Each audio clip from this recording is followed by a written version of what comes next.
ওয়ালাইকুম আসসালাম রহমতুল্লাহ বারাকাতুহু। যে প্রশ্নটি শুনেছি, প্রশ্নটি অত্যন্ত গুরুত্বপূর্ণ এবং সময় উপযোগী। প্রশ্ন হলো যে কোরবানি দাতারা যদি ভিন্ন ভিন্ন দেশে কোরবানি দেয় এবং যাদের উদয় অস্তের ভিত্তিতে যদি ফারাক হয়ে যায়, ফারাকটা এমন হয় যে কোরবানি দাতা যিনি, তেনার ঈদের আগে কোরবানি করা হয়ে যাচ্ছে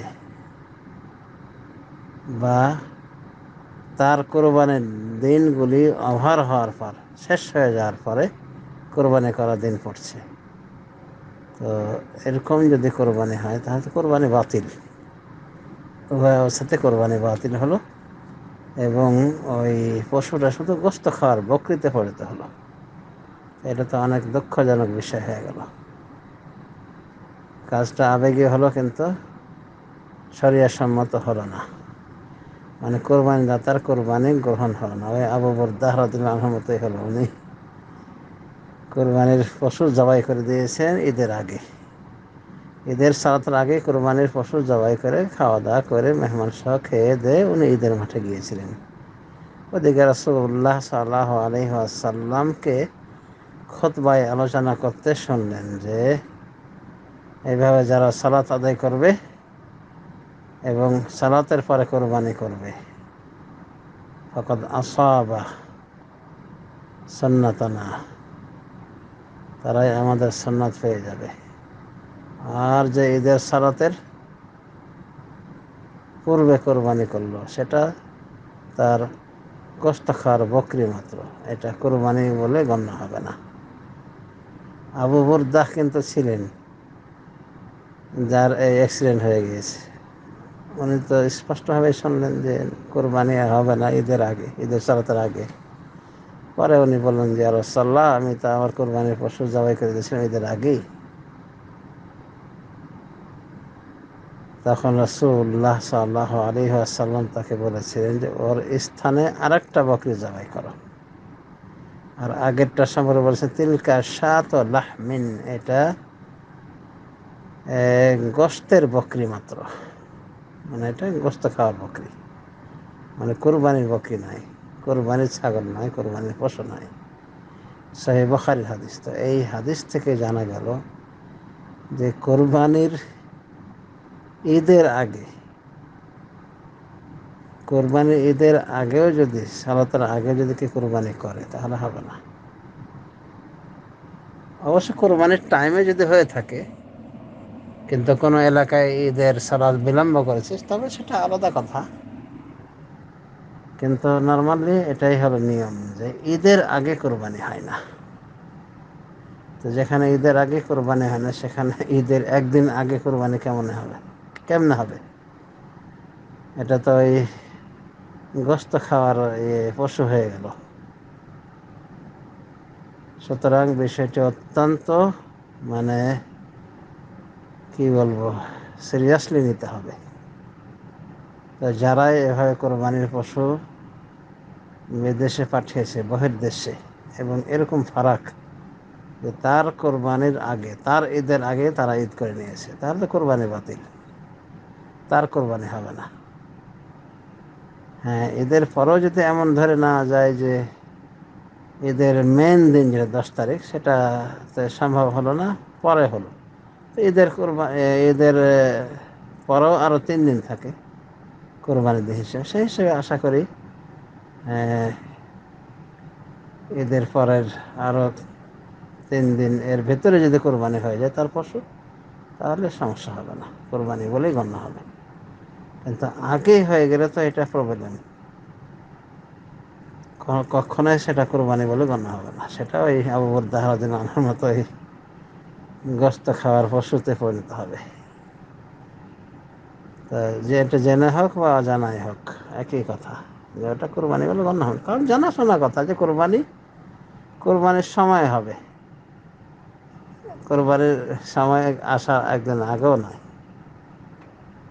হ্যাঁ, তো আশা করি বুঝতে পেরেছেন। আরেকটি বিষয় আমাদের খেয়াল রাখতে হবে যে আমরা বাংলাদেশি, আমরা নিজেরাই গরিব দেশ, গরিব দেশের মানুষ, এবং আমাদের দেশেই প্রচুর গরিব মিসকিন অসহায় রয়েছে।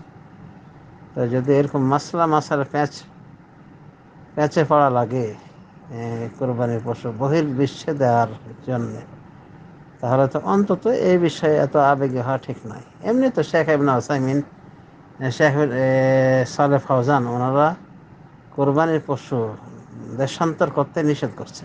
তারা বলছেন যে কোরবানিটা শুধু নয়, মানে পশু বহির্বিশ্বে পাঠিয়ে দেওয়া এটা কোরবানি নয়। এটা কোরবানির ক্ষেত্রে দুটো জিনিস প্রযোজ্য। প্রথমত রক্ত ঝরানো, খুন ঝরানো, এবং যে কোরবানি করে সে নিজে এটা প্রত্যক্ষ করবে, এবং তার পশু সে জবাই করবে যদি সে পারে, বা অন্য কাউকে দিয়ে। তো এটা হলো আসল। সেজন্য তারা তাদের প্রতিবাদ করেছেন যারা কোরবানির পশু নিজের বাড়িতে মোটে না দিয়ে বাইরে পাঠিয়ে দিল বহির্বিশ্বে। তো এটাকে তারা নিন্দনীয় বলেছেন, এবং কেউ কেউ বলেছেন যে আশঙ্কা করা যায় যে আর কোরবানি গ্রহণ হবে না। তো এরকমও কথা বলেছেন। এটা সম্ভবত শেখ সালেহ ফাউজানের কথা, এইভাবে বলেছেন। মানে যারা নিজে কোরবানি না দিয়ে কোরবানির পশুটা বহির্বিশ্বে পাঠিয়ে দিয়েছে। তো সেটা আসলে সিরিয়াসলি নিতে হবে। এই জন্য আমার পরামর্শ থাকবে যে অন্তত কোরবানির বিষয়টা, যেখানে ঈদের দিনের পার্থক্য হয়ে গেছে, একদিনের অ্যাডভান্স হয়ে গেছে, সেখানে এরকম কোরবানি না পাঠানো উচিত। আরও দানের রাস্তা আছে বিভিন্ন। তারপরে কথা হলো যে কোরবানি শুধু ওই গোস্ত দিয়ে যে হবে, মানে হেল্প করতে হবে এমন তো নাই। আরও বিভিন্ন অন্য সময় কোরবানির না হলেও এমনি পশু তাদেরকে জবাই করে খাওয়ানোর ব্যবস্থা করা যাবে অন্যান্য সময়। আর ঈদের সময় সর্বোচ্চ সতর্কতা অবলম্বন করা উচিত। তাই আমার পরামর্শ থাকবে, যেখানে অ্যাডভান্স ঈদ হয়ে যাচ্ছে, অথবা গ্লোবাল সমস্যায় যারা ভুগছেন, মনে করছে সারা বিশ্ব এক দিয়ে কোরবানির একদিন আগে করে ফেললো, অথচ যিনি কোরবানি দাতা ওনার কিন্তু মত এটাই যে যার যার দেশ অনুযায়ী চাঁদ ফলো করে কোরবানির ঈদ ইত্যাদি পালিত হবে। তো যদি উনি এটা মতকে করে থাকেন, ধারণ করে থাকেন, আর গ্লোবালের ভিত্তিতে বাংলাদেশে ঈদ হওয়ার একদিন আগে কোরবানি করে ফেলো, মানে সাথে সাথে মিল করে, তাহলে তো যিনি বিশেষ করে এই মত অবলম্বন করেন না, তার কোরবানিটা তো তার মত অনুযায়ী খালাস হয়ে গেল, শেষ হয়ে গেল। তো এরকম কিছু মারপ্যাঁচ রয়েছে মাসলাগত। তো সতর্ক থাকতে হবে যে কোরবানি যেন কখনো অ্যাডভান্স তারিখে না হয়। তখন এটা কিন্তু কোরবানি বলে গণ্য হবে না, ওটা এমনি পশু হলো যা জবাই করে খাওয়ার জন্য দেওয়া হয়েছে। তো সেই হিসেবে উনি সৎকার নেকি পাবেন অবশ্যই, কিন্তু কোরবানির মতো একটা গুরুত্বপূর্ণ নেকিটা কিন্তু পেতে হলে কোরবানির সময়েই করতে হবে। তো আশা করি বিষয়টি তখন ক্লিয়ার হয়েছে। আর আমি যে সতর্ক করেছি, আশা করি এটা সিরিয়াসলি নেবেন সবাই, যে কোনো ক্রমেই যেন অ্যাডভান্স কোরবানি না হয়। মানে কোরবানি দাতার যে দেশে অবস্থান, তার দেশের আগে যেন কোরবানি না হয়। এরকম কোনো জায়গায় কোরবানি দেওয়ার আগে অবশ্যই ভেবে দেখবে, কারণ অ্যাডভান্স কোরবানি হয় না।